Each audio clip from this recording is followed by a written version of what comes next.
Hey guys, welcome back to my channel. It's me, Kagem. Oh my gosh, I have so much to tell you about luxury shopping, and then I want to talk about some luxury YouTube stuff as well at the end. Please make sure that you stick around. I can't wait to tell you everything that I'm going to say in today's video. Okay, so on the weekend, Edwin was like, let's go to the fine jeweler and do some luxury shopping or browsing. I was like, okay, you don't need to tell me twice. So we went to the jeweler who actually made my Tanzanite engagement ring, which is surrounded by diamonds. I was like, okay, cool. We get there. It's actually in this like shopping center. It's not in a super touristy part of town, but I would say it's in a kind of like, let's say like a middle class to upper class part of town. So we go in there. There's, first of all, let me just start with the gold. Okay. There's like a display rack there. There are gold earrings, there are gold bracelets and all the rest of it. I will quote in my currency because that's the currency that the jewelers were telling me how much things are. And also I'll just show you pictures and stuff and I'll walk you through everything because it was impossible to vlog in there. You could not vlog in there. There's so much security in terms of like cameras. So I saw the gold display rack or case there.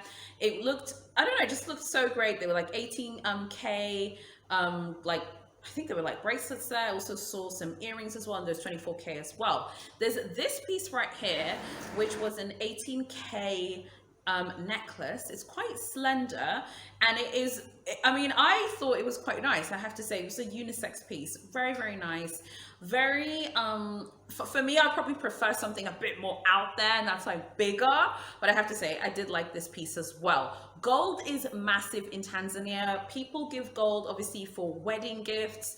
People give it for, you know, confirmations, baptisms, dowry ceremonies. Gold is massive. So like the bride's family will be like, you know, I'm gonna need some gold. I'm gonna need some 18K. I'm gonna need some 24K. It's massive. And also for presents. Gold is huge here. And I would say that here, gold, whether it's unbranded or branded gold, is a sign of wealth and a status symbol, and people really do feel like, wow, that person has gold, or that person has a gold necklace, that person has a gold watch, like, you know, they're really doing big things in life. I would say gold here is even like above diamonds and tanzanite, just in terms of sheer desirability, if that makes sense. Okay, so Edwin was looking at a bunch of other things, so I walked over to this other part of the store, and that is where, okay, I saw the tanzanite necklaces. Now, me personally, I don't like necklaces. Necklaces are not my thing. So I'll show you this picture here. There's some tanzanite like pendants. They're very, very small. I've noticed the market for tanzanite here is very different. I mean, obviously it's Tanzania, so people are passionate and they love tanzanite. But people don't really go for these like big stones. And my preference is always going to be like a bigger stone. That's just my thing. I love how they look. But these pendants were much smaller than I think what you would normally get. I don't like necklaces in general. I don't care if it's the Hope Diamond. I'm not wearing a necklace. The market for tanzanite is really driven by the way the stone sits in the ring setting, for rings specifically. I would say rings are the most popular type of jewelry here for tanzanite, probably rings, in terms of things that I've seen on other people. So like rings and necklaces. I haven't really seen a lot of tanzanite bracelets, to be fair. And the price that I heard when we were there, I was like, you know, what about a tanzanite ring, you know, maybe just like 1 or like 1.5 carats, like how much, you know, would that be? And he was like, you know, with the setting with diamonds, you're looking at something from like 6 million, 7 million and going up. Obviously it depends on exactly how many carats the tanzanite is and how many diamonds you have and all the rest of it. So as you can see, tanzanite is pretty expensive. For the local market here, it's quite expensive. So let me give you some context. A bank manager here, like a senior bank manager who works at a bank that is quite well known, or maybe has a European office somewhere, that person can expect to make about 3 million shillings a month in actual salary, plus benefits. So you can see that even someone who works in a bank with a fantastic job as a manager wouldn't instantly be able to purchase a really expensive like tanzanite ring within a month. They would have to definitely save for it. So that was tanzanite. Obviously my engagement ring is tanzanite, which is really interesting because I always thought that I had wanted a diamond engagement ring, and then when Edwin proposed to me, he actually proposed in South Africa. I remember just seeing this and thinking, whoa, I love it so much. I'm absolutely obsessed. After that, I saw this blue stone. I was like, what is that? And they were like, that is blue topaz. I was like, I can't right now because blue is just coming for me. And you guys, I know you're like, you said you don't like blue. I do not like blue like that, okay? But blue wants me to like it.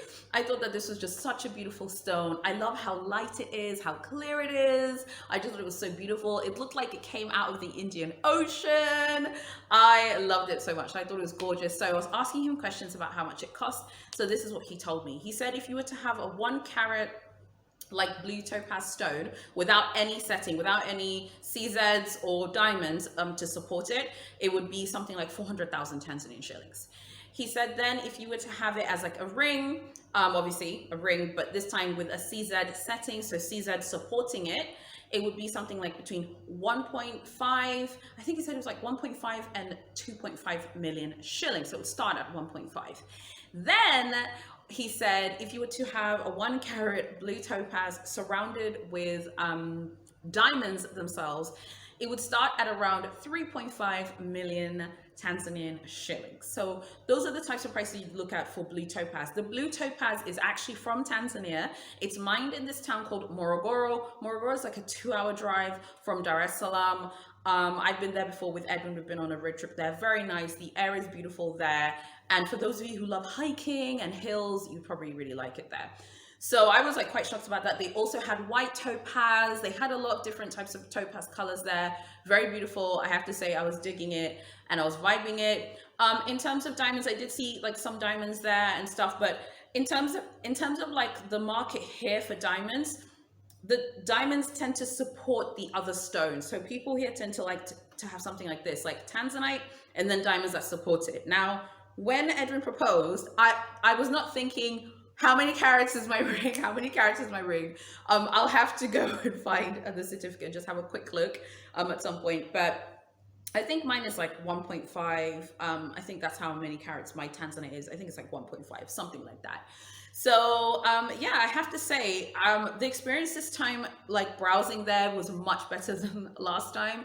I remember going there last time with Edwin. The experience wasn't great. I felt like they were kind of cold to me. This time around, I felt like they were much warmer. They were much friendlier. I mean, as friendly as it gets here. It is still a very conservative culture here, particularly if like a man is serving you there and you're a woman. There is like that kind of conservative traditional culture, so people aren't going to be like woohoo, you know, cheerleading to meet you. But I mean, it was okay. It was much better than last time. And I did tell Edwin that because I had told him previously when we went to this jeweler, like they were kind of cold to me, and he was like, oh no, you know, he was kind of disappointed about that as well. So it was a bit better this time. But I have to say, I was like, he was looking at some jewelry and he was like negotiating over some jewelry, and I did notice like here, I feel like if you're a man buying jewelry here, you probably get a better price than a woman negotiating.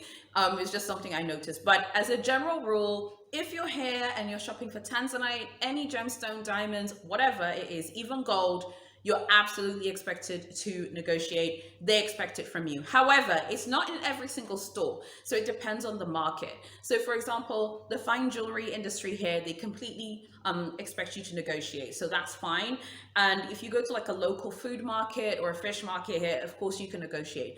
But we do have lots of like shopping centers and malls, as they call them in the US. You would never negotiate in a place like that. They would look at you and be like, oh my God, what's wrong with this girl? Does she not have any manners? So you look and see like where it's appropriate to negotiate. If you see other people negotiating, then that means you're allowed to bargain and check how much you can get something for. So in there, they absolutely expected, you know, no problem. If you want to buy something, you can negotiate and talk about how much, you know, you want to buy like a Tanzanite ring for, or a necklace, or a blue topaz, you know, bracelet for, or whatever. So that was my experience this weekend. I have to say, like, I feel like I just need to also explore other jewelers.